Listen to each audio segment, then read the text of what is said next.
우리는 흔히 신앙생활을요 축복이라고 이야기하고 또한 생각합니다.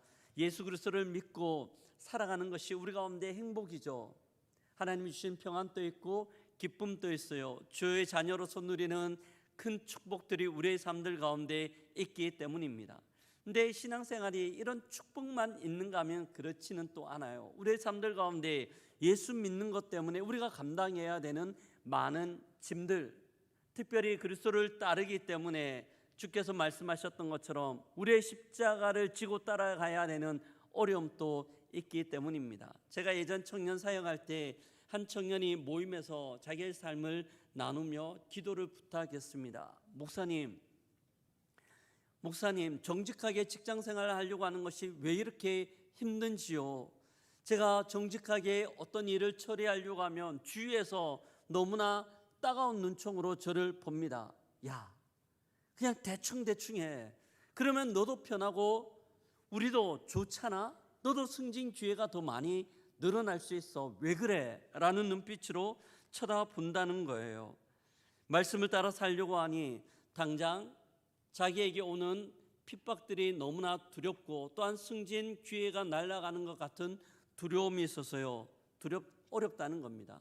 주님을 따라 살아가는 사람들이 힘들다는 것들을 그 모임에서 또한 저에게 토로하며 상담을 하였습니다. 사랑하는 성도 여러분, 이 청년이 마주한 어려움은 현대판 고난입니다.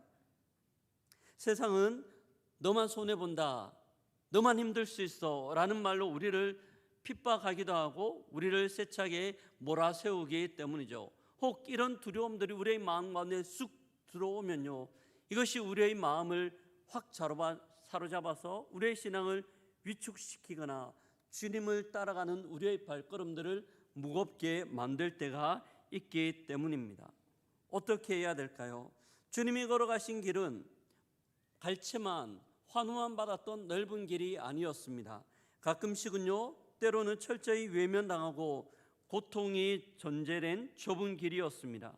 하지만 주님은 그 길들을 한 걸음 한 걸음 묵묵히 걸어가셨습니다. 특별히 이번 주간은 주님께서 그렇게 걸어가신 십자가의 길들을 묵상하고 또한 함께 나누는 고난 주간입니다. 사랑하는 성도 여러분, 많은 사람들은 이런 고난 주간이 되면 예수 그리스도의 십자가를 묵상하며 눈물을 흘립니다. 너무나 귀한 것이죠. 하지만 주님은 우리에게요, 나를 불쌍히 여기라고 말씀하지 않으셨어요. 도리어 나를 따르라고 말씀하셨죠. 그리고 우리의 삶들 가운데 주님을 따라 살아가는, 자기 십자가를 지고 따라가는 제자도의 삶에 대하여 우리에게 요구하고 계십니다. 어떻게 우리가 반응해야 할까요? 본문은 이 질문에 대하여 우리가 어떻게 주님을 쫓아가야 하는지에 대한 말씀들, 그 방법들을 제공하고 있습니다. 우리가 이 내용들을 너무나 잘 알고 있어요. 지난 몇 주 동안 살폈던 것처럼 베드로하고 요한이 성전에 올라가면서 나면서부터 걷지 못한 거린을 고쳤습니다. 엄청난 일이었죠. 성전 안에는 큰 소동이 일어났습니다. 근데 이 소문을 대제사장과 또한 종교 지도자들이 듣고 달려가서 베드로하고 요한을 잡습니다. 그리고 데리고 왔어요. 야, 너희들 절대 예수 그리스도의 이름으로 전도하지도 말고 그를 이야기하지도 말고 가르치지도 마. 살벌한 협박을 하고 있습니다. 근데 고난과 어려움 가운데 놓여져 있는 상황이에요. 하지만 이 상황 가운데서 베드로하고 요한은 위축되거나 주눅되는 것이 아니라 오히려 당당하게 그 상황들을 헤쳐나가고 있습니다. 어떻게 해서 베드로하고 요한은요, 핍박과 어려움 가운데 고난 가운데서도 위축되지 않고 이 문제들을 풀어갈 수 있었을까요? 오히려 이것이 고난이 아니라 승리의 노래로 역전시킬 수 있었을까요? 저는 오늘 본문 말씀을 통하여 우리의 삶 가운데도 여전히 신앙으로 인한 어려움이 있습니다. 이 어려움 가운데 어떻게 반응해야 할지 주의 음성을 듣는 시간 되기를 주의 이름으로 기도드립니다. 아멘.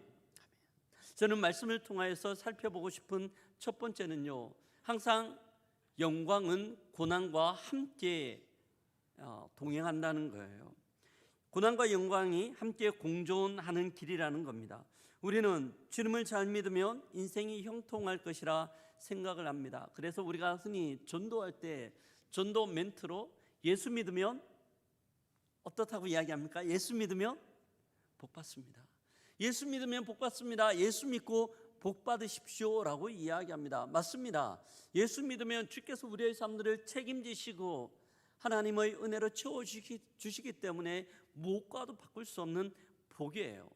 많은 사람들이 이 말을 듣고 복을 받기 위하여 교회 안으로 들어옵니다. 그러다가 한 번씩 시험에 빠지곤 해요.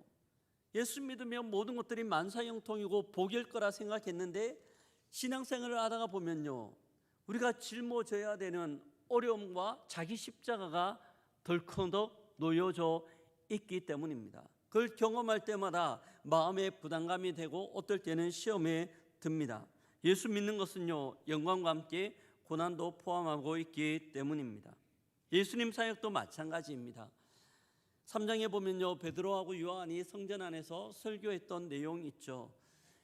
아브라함과 이삭과 야고보의 하나님께서 우리 예수 그리스도를 영화롭게 하셨다고 이야기합니다. 예수님 십자가에 못 박혀 죽으셨지만 죽은 지 3일 만에 부활하셨을 뿐만 아니라 승천하심으로 하나님 보좌 우편에서 영광 가운데 계신 줄 믿습니다. 그런데요, 이 예수님의 영광은 영광 이전에 고난이 먼저 있었어요. 예수님은 공생애를 시작하시면서 40일 동안 금식하시고 난 이후 사탄 마귀에게 시험을 받으셨습니다. 종교 지도자들에게 인격적 모독과 함께 인신 공격도 받았기 때문입니다. 바알세불의 힘을 빌려서 병자를 고친다라고 음해까지 받으셨습니다. 무엇보다 십자가의 고통과 수치와 고난을 받으셨어요. 사도행전 3장 14절과 15절 상반절에 보면 나와 있죠. 너희가 거룩하고 의로운 일을 거부하고 도리어 살인한 사람을 놓아 주기를 구하여 생명의 주를 죽였도다 말씀합니다. 예수님은 그렇게 십자가를 지셨어요. 돌아가셨죠. 예수님 앞에서도 이 십자가는 너무나 두려움이었습니다. 그래서요, 십자가에 못 박히시기 전날 밤 겟세마네 동산에서 하나님, 할 수만 있다라면 이 잔을 나에게서 옮겨달라고 기도합니다. 이 기도 속에는 예수님의 고뇌가 가득히 녹아져 있는 것들을 봅니다. 그만큼 고난이었어요. 그럼에도 불구하고 예수님은 이어서 기도하죠. 주님, 하지만 나의 원대로 마시고 아버지의 뜻대로 해 주십시오라고 기도를 합니다. 주님은 왜 이 십자가 앞에서 충분히 거부할 수도 있고 외면할 수도 있고 피해갈 수도 있었음에도 불구하고 순종으로 나아가며 하나님의 뜻을 이루어 달라고 기도하시는 걸까요? 왜 그 고난을 향하여 묵묵히 걸어가시는가에 대한 질문입니다. 왜 그러셨을까요? 이 질문에 대한 명확한 답이요, 히브리서 12장 2절에 나와요. 같이 한번 읽어보겠습니다. 믿음의 주요,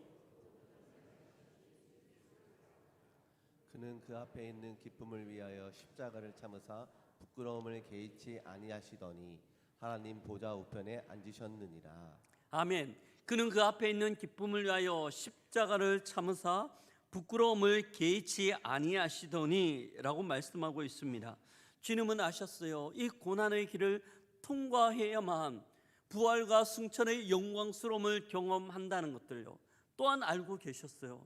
주님은 이 고난의 길을 통과하셔야만 이어지는 수많은 오고 가는 세대 가운데 예수 그리스도의 이름으로 말미암아 구원의 영광을 하나님의 백성들이 누릴 수 있다는 것들을 알고 계셨습니다. 그러하기에 그 고난의 길을 외면하지 아니하시고 그 영광을 향하여 묵묵히 걸어가셨던 거죠. 우리 또한 우리에게 말씀합니다. 누구든지 자기를 부인하고 제 십자가를 지라고 이야기하시며 우리의 십자가를 지날 때야 비로소 하나님의 자녀의 영광스러움을 누릴 수 있다고 말씀합니다. 그러므로 이 고난이란 것은요, 하나님의 영광으로 나아가는 길이에요. 이 고난의 길을 거치지 않으면 영광의 길로 나아갈 수 없기 때문입니다. 오늘 본문에 나오는 제자들도 마찬가지예요. 이들은요 대제사장과 그 무리들 앞에 서 있습니다. 살벌하게 두려움이 엄습해 오는 상황이에요. 예수님을 죽였던 이들이 바로 이들이기 때문이거든요. 이들이 이야기합니다. 더 이상 절대 예수의 이름으로 전도하지도 말고 가르치지도 마. 강력하게 위협하고 있습니다. 살벌한 눈초리 앞에서 그들은 아마 두려웠을 거예요. 위축될 수도 있는 상황입니다. 하지만 이들은 담대하게 이야기합니다. 나는 내가 보고 들은 것들을 말하지 아니할 수 없노라. 할렐루야. 나는 내가 보고 들은 것들을 말하지 아니할 수 없다라며 담대하게 또한 당당하게 그들 앞에 예수 그리스도의 이름을 이야기하고 있습니다. 이들의 모습이 너무나 멋져요. 이들의 모습이 너무나 당당합니다. 너무나 아름다워요. 그런데요, 우리가 이런 상황들 앞에 서면 우리는 어떤가요? 우리 또한 신앙의 길을 가면서 우리 또한 이런 어려움과 고난의 자리 가운데 설 때가 있거든요. 그 앞에서 우리는 어떻게 반응하는가, 우리의 모습을 한번 돌아보게 됩니다.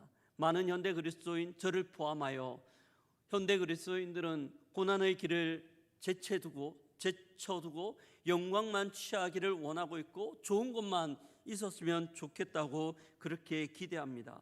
예수님 때문에 축복받는 것들은 좋아하고 환호하지만 예수 그리스도를 따르는 것들 때문에 우리가 감당해야 되는 그 어려움의 자리에서는 슬그머니 비켜가고 싶어해요.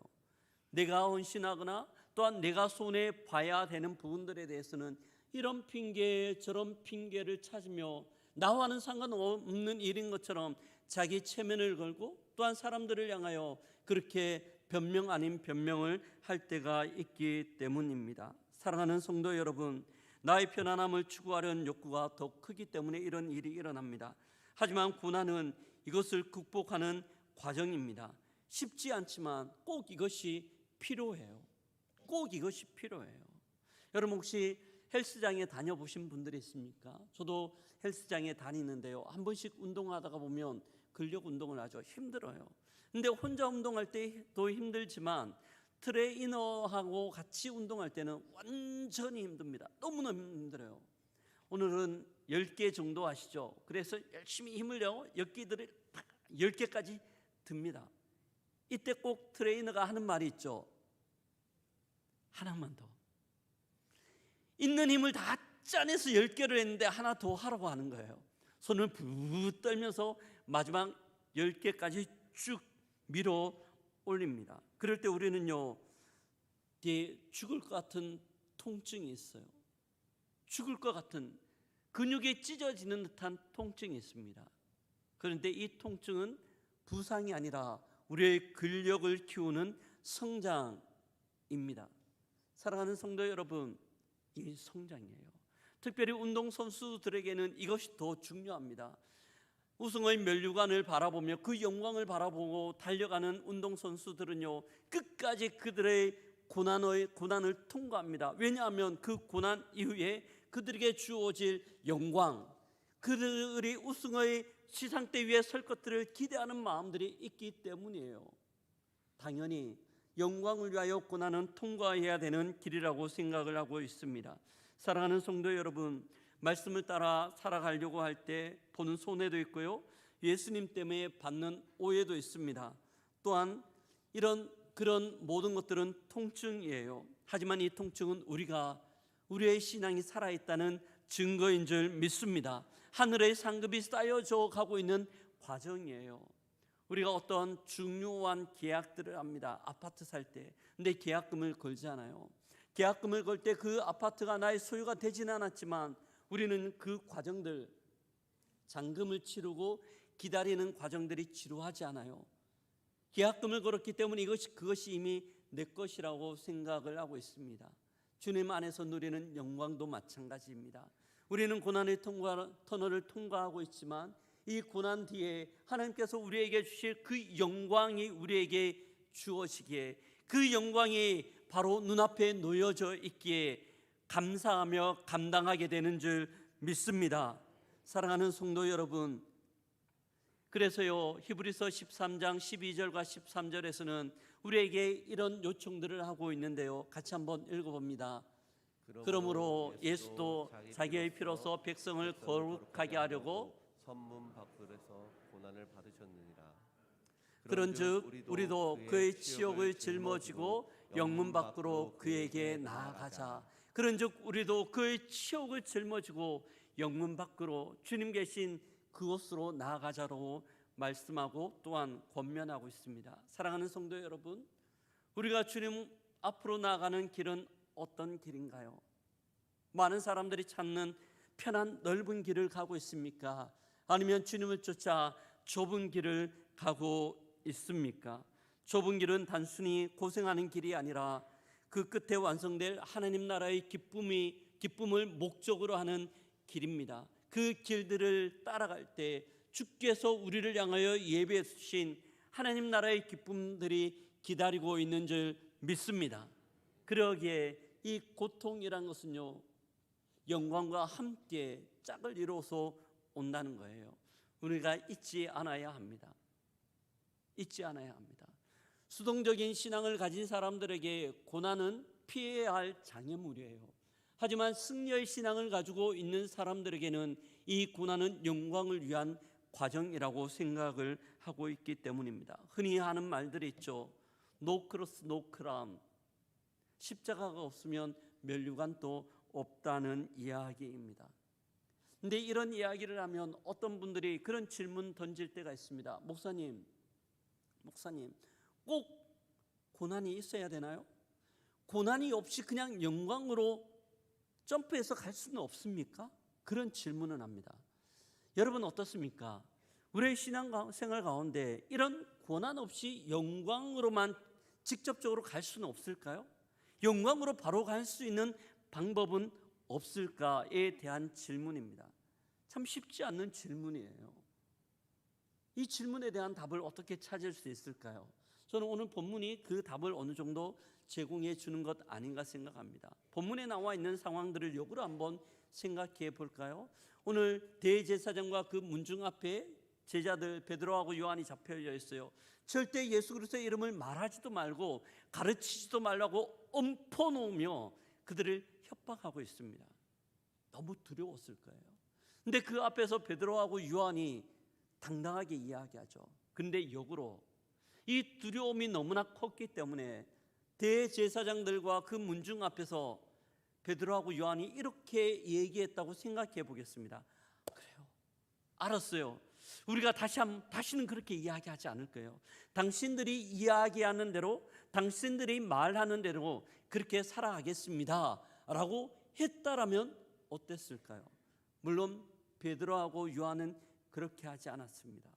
왜 베드로가 그런 선택들을 하지 않았을까 생각해 보면 그는 이전에 있었던 경험 때문입니다. 이전의 경험, 실패의 경험이 그의 마음을 단단하게 붙잡고 있기 때문이죠. 얼마 전이었습니다. 예수님께서 최후의 만찬의 자리에서 제자들을 향하여 그렇게 이야기합니다. 너희들이 내일이면 나를 다 배반하고 도망갈 거다. 나를 다 배반하고 도망갈 거다라고 이야기를 하죠. 그때 베드로 제자가 당당하게 이야기합니다. 힘있게 이야기죠. 예수님, 무슨 말씀하시는 거예요? 저 베드로예요. 수제자입니다. 제가 어떻게 예수님을 배신할 수 있겠습니까? 그렇게 호언장담했습니다. 그리고 만 하루가 지나기 전 예수님께서 로마 군병들에게 잡혀 대제사장의 집으로 끌려가셨습니다. 멀찍이 베드로가 그 예수님을 쫓아갔어요. 그리고 대제사장의 뜰 안에서 추웠는가 거기에서 불을 쬐고 있을 때였습니다. 저 안쪽에서 요정 하나가 아주 어린 요정이었던 것 같아요. 쫄래쫄래 오더니만 그 불 옆에 있는 베드로를 바라보며 당신도 그 예수와 함께 했던 그 당 아닙니까? 당신 그 사람이죠? 라고 묻습니다. 이때 베드로가 손사래를 치며 저주하며 절대 아닙니다. 나는 그 사람 알지도 못하고 그 사람이 누구인지도 모릅니다. 전혀 상관없어요.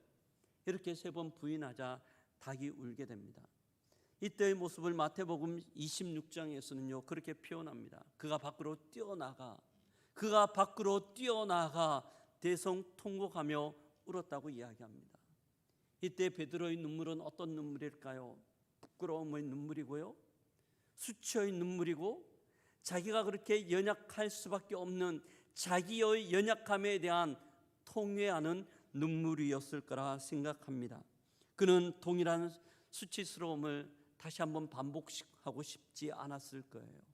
지금 동일한 그 자리에 서 있습니다. 대제사장과 그리고 문정들, 예수님을 십자가에 못 박았던 그 사람들 앞에 서 있으며 여기서 부인한다라면 자기는 그때의 수치를 반복한다는 생각 때문에 그 선택을 하지 않고 당당하게 이야기하죠. 나는 내가 보고 들은 것들을 말하지 아니할 수 없노라. 그의 선택이었어요. 그리고 이 선택 이후에 그는 풀려나고 난 이후 동료들을 찾아가 그들의 상황을 이야기하는 것들을 봅니다. 고난을 피하려고 했을 때는 좌절과 절망과 수치였지만 그 고난 앞에서 주님의 말씀을 따라 당당히 맞섰을 때 그 고난 뒤에는 하나님이 주시는 영광과 기쁨이 그에게 있었던 것을 봅니다. 사랑하는 성도 여러분, 신앙의 여정에서 자기 부인은요, 고통처럼 보이지만 오히려 은혜 안에서 누리는 영적인 역설의 기쁨인 줄 믿습니다. 신앙 안에서 자기 부인은 고통처럼 보이지만 오히려 하나님의 은혜 안에서 누리는 역설의 기쁨인 거예요. 한 번씩 우리는 고난으로 인해 내 계획과 내 뜻들이 무너지는 것처럼 느껴질 때가 있습니다. 그래서 참 힘들어요. 하지만 힘든 시간을 지나며 이 고난이라고 여겼던 것들이 오히려 하나님의 예외에 두신 은혜라는 것들을 발견할 때가 참 많이 있는 것들을 봅니다. 여러분 그럴 때 있지 않습니까? 저도 신앙생활을 하며 목회를 하며 그것들을 참 많이 경험합니다. 그 현장 중에 하나가 지금 여러분 앞에서 함께 말씀을 나누고 이 고영교회 담임 목사로서 목회하는 목회의 길이에요. 주께서 처음 저를 목회자로 부르셨을 때, 사역자로 부르셨을 때 너무 싫었습니다. 첫 번째 캠퍼스 사역자로 부르셨거든요. 캠퍼스 사역자는 가난한 길이에요.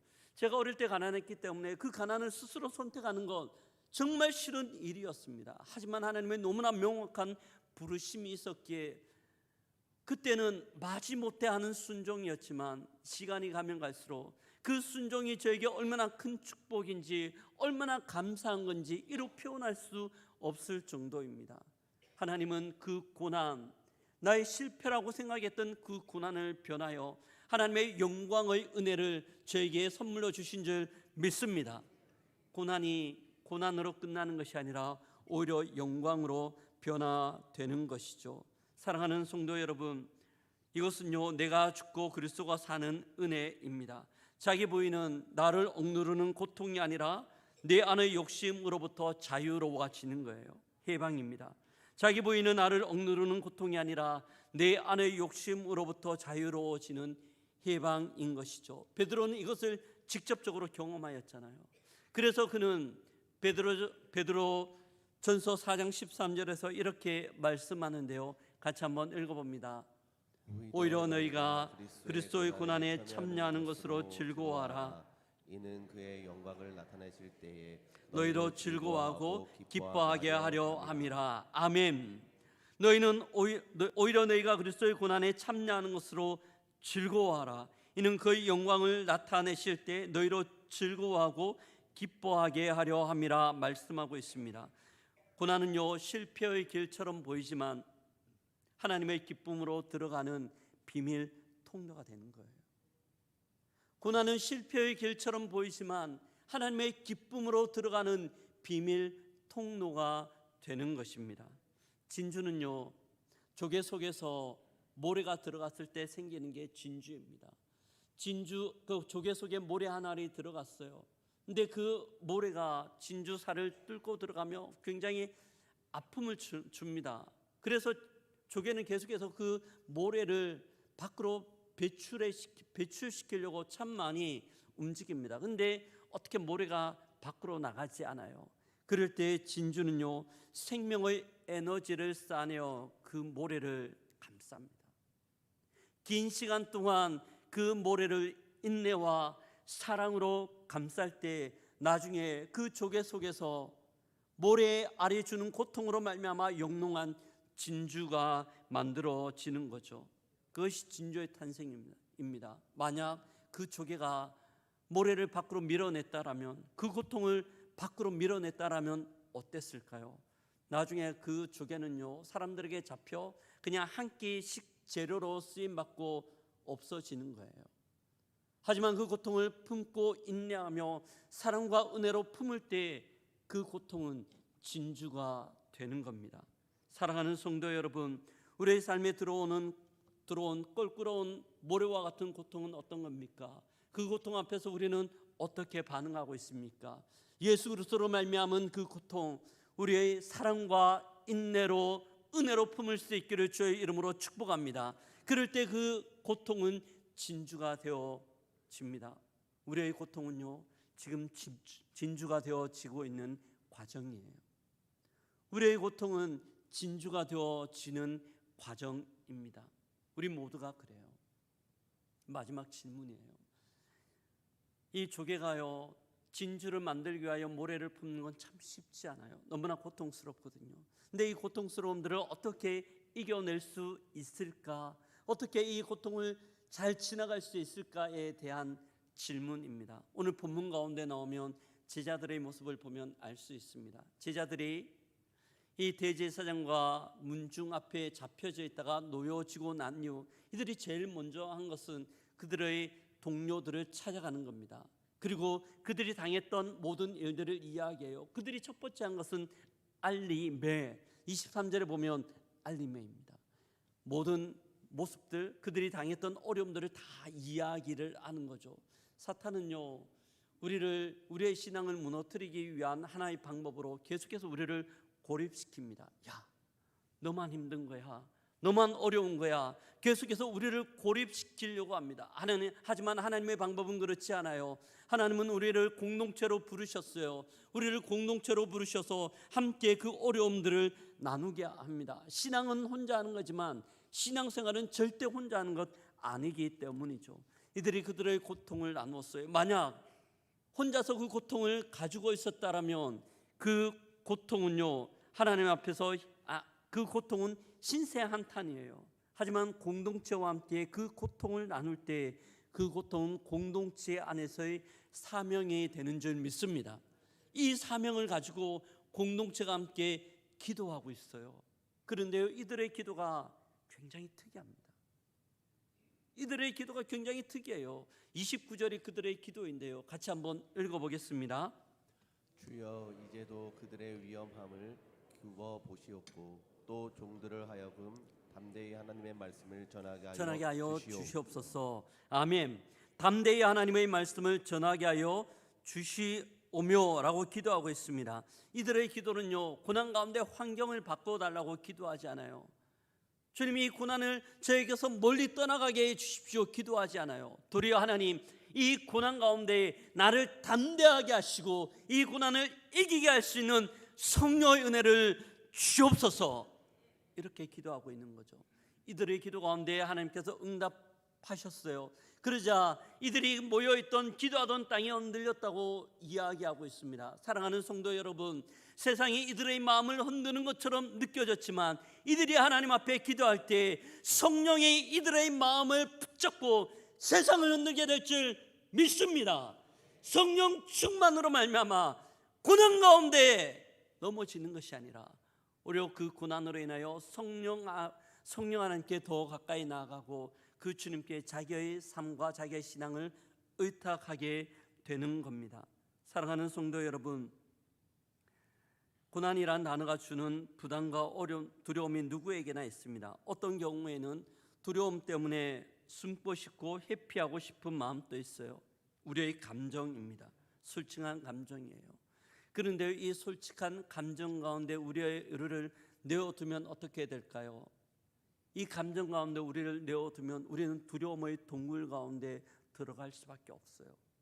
하지만 하나님께서 우리에게 공동체와 함께 기도할 수 있는 은혜, 성령으로 붙들림 받을 수 있는 은혜를 주셨던 거죠.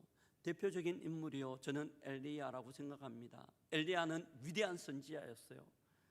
바알과 아세라를 섬기는 제사장들과 맞짱 떴던 선지자가 엘리야잖아요. 그런데 그가 이세벨의 한마디, 내일 이맘때에 내가 너를 죽이겠다는 그 말이 두려워서 그는 광야 안으로 들어가서 로뎀 나무 아래서 이야기합니다. 넉넉하오니 나의 생명을 여기서 취해 주십시오. 나는 다 끝났습니다. 나의 생명을 여기서 취해 주십시오. 포기하고 두려움 가운데 있죠.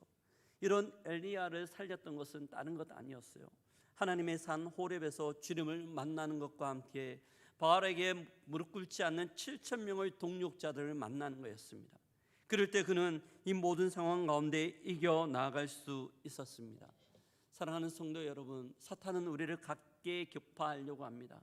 그 각계의 격파 가운데 무너지지 않는 비결은 공동체와 함께 나아가 기도 제목을 나누고 함께 그 공동체 안에 들어가는 거예요. 그럴 때 승리합니다. 저는 지난 한 주 동안 이런 은혜를 경험하였습니다.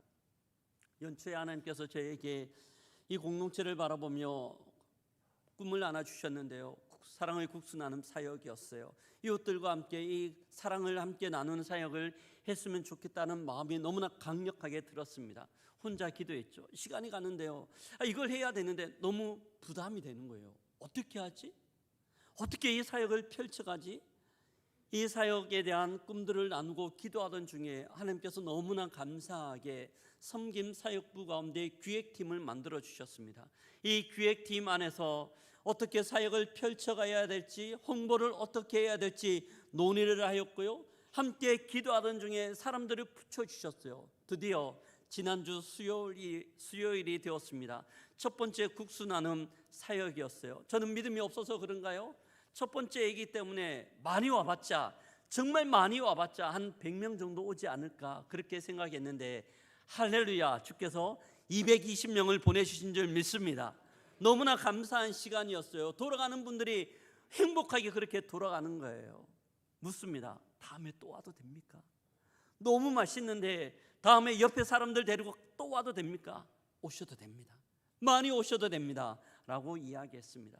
근데 그 사역하면서요, 봉사하는 우리 성도님들 어느 누구 하나 불평불만하는 분 없었습니다. 얼굴 가운데 기쁨이 충만했어요. 근데 힘들 수 있는 상황이었거든요. 그 봉사자들 중에는요, 우리 교회에 나온 지 한 달도 안 되는 분들도 몇 분 계셨어요. 그분들 중에는 얼마 전에 무릎 수술하고 다리 수술해서 불편한 분들도 계셨습니다. 또한 그분들 중에는 우리 권사님과 집사님들 중에 70세가 넘은 분들도 여러 분 계셨어요. 그럼에도 불구하고 너무나 행복하게 사역을 할 수 있었습니다. 성령의 은혜인 줄 믿습니다. 공동체가 함께 기도하며 함께 마음을 모을 때 주께서 우리에게 주신 은혜의 열매였습니다. 모든 사역을 마치고 난 이후에 고민이 하나 생겼습니다. 너무 많이 오면 어떻게 하지? 너무 많이 오면 어떻게 하지? 이 또한 주께서 승리케 하실 줄 믿습니다. 아멘. 말씀을 마무리합니다.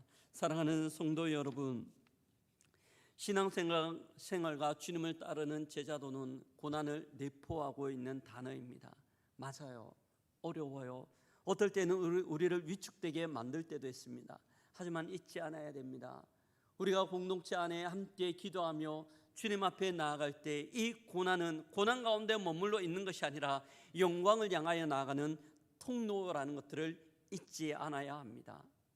제가 소도에서 나누었던 이 청년에 대한 이야기 후속편입니다. 어느 정도 시간이 지났어요. 공동체가 열심히 기도했습니다. 청년이 다시 그 모임에 와서 이야기하며 자기의 상황을 나눕니다. 목사님, 제가 마음을 굽히지 않고 기도하며 나갔을 때 이제 회사에서는요, 저를 어느 정도 좀 인정해 줘요. 저에게 그렇게 이야기하는 사람들이 많이 줄어들었어요. 그래서요, 용기 내서 계속 가고 있습니다 라는 이야기를 하는 겁니다. 만약 그 청년이 주의 그 눈초리와 그 협박들이 너무나 부담스러웠어요. 거기에 반응했다면 어땠을까요? 아마 그는 그렇게 반응하고 난 이후 퇴근하는 차 안에서 너무나 후회스럽고 한탄스러운 베드로와 같은 반응들을 했을 겁니다. 하지만 그가 공동체 안에 나누고 기도할 때 하나님께서 능히 이길 수 있는 힘들을 주셨던 것이죠. 우리의 삶들 가운데 그런 어려움들이 있습니까? 그런 고통들이 있습니까? 여러분들이 속해 있는 목장 모임에 참여하십시오. 그 목장 공동체에 참여하는 것 귀찮을 수 있어요. 시간을 내야 되는 어려움도 있어요. 하지만 거기에 나가서 함께 기도 제목들을 나누고 함께 공동체가 기도할 때 주께서 능히 그 모든 어려움들을 이기게 하실 줄 믿습니다. 고난은요, 고난으로 머물지 않고 우리를 영광으로 승리로 인도하는 징검다리가 될 것입니다. 하나님께서 우리에게 이런 은혜 주심으로 이번 한 주 고난 주간 주께서 우리에게 베풀어 주신 그 자리에서 승리로 주께 영광 올려드리는 우리 모두가 되기를 주의 이름으로 기도드립니다. 아멘. 아멘.